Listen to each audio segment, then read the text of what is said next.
کیونکہ وہاں پر اس کو کسی قسم کی کوئی دکھ پریشانی اور تکلیف نہیں ہوتی، بلکہ اس کے لیے راحتیں ہی راحتیں ہوتی ہیں۔ اور جو گنہگار بندہ ہوتا ہے اس کو یہ دنیا بہت یاد آتی ہے اور وہ قبر کی بہشتوں سے بہت پریشان ہوتا ہے۔ بہرحال پیارے دوستو، جو اصل چیز ہے وہ عمل ہے۔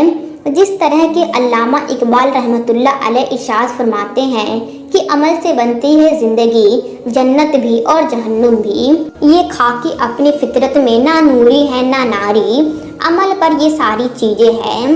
اگر انسان کے عمل اچھے ہیں تو موت سے اچھی کوئی میسج نہیں، اور اگر انسان کے عمل خراب ہے تو موت سے برا اس کے لیے کوئی پیغام نہیں۔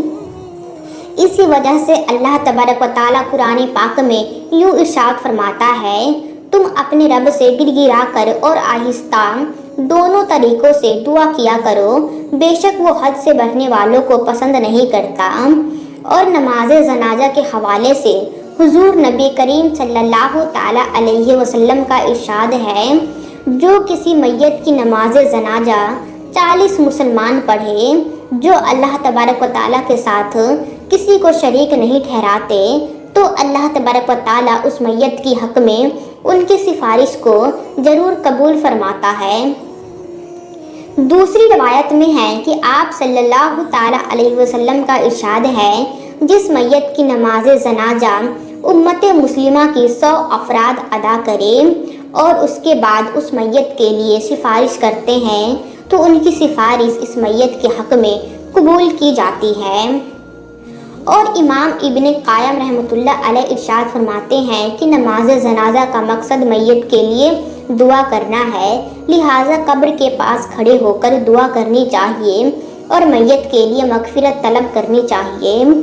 جس طرح کہ حضرت عبداللہ بن عمر رضی اللہ تعالیٰ عنہ سے روایت ہے کہ نبی کریم صلی اللہ تعالیٰ علیہ وسلم جب میت کو قبر میں رکھتے تو فرماتے، بسم اللہ و علی سنت رسول اللہ صلی اللہ تعالیٰ علیہ وسلم، یعنی کہ اللہ تبارک و تعالیٰ کے نام سے اور رسول اکرم کے طریقے پر۔ حضرت عثمان بن عفان رضی اللہ تعالیٰ عنہ کی روایت ہے، وہ کہتے ہیں کہ جب رسول اللہ صلی اللہ تعالیٰ علیہ وسلم میت کے تدفین سے فارغ ہوتے تو قبر پر کھڑے ہو کر فرماتے، اپنے بھائی کے لیے مغفرت کی طلب کرو اور اس کے لیے ثابت قدمی مانگو، اسی لیے کیونکہ ابھی اس سے سوال کیے جائیں گے۔ اللہ تبارک و تعالیٰ سے دعا ہے کہ اللہ تبارک و تعالیٰ ہمیں نیک اعمال کرنے اور گناہوں سے بچنے کی توفیق عطا فرمائے اور ہمیں دنیا و آخرت، قبر اور حشر میں کامیابی اور ہمکنار فرمائے۔ تو پیارے دوستو، آج کے لیے بس اتنا ہی، اور آپ اسی طرح کے مزید اسلامک ویڈیوز دیکھنا چاہتے ہیں تو آپ ہمارے چینل کو سبسکرائب ضرور کر لیجئے۔ ہم ملتے ہیں آپ سے پھر کسی نئی ویڈیو کے ساتھ، تب تک کے لیے آپ اپنا خیال رکھیں۔ اللہ حافظ۔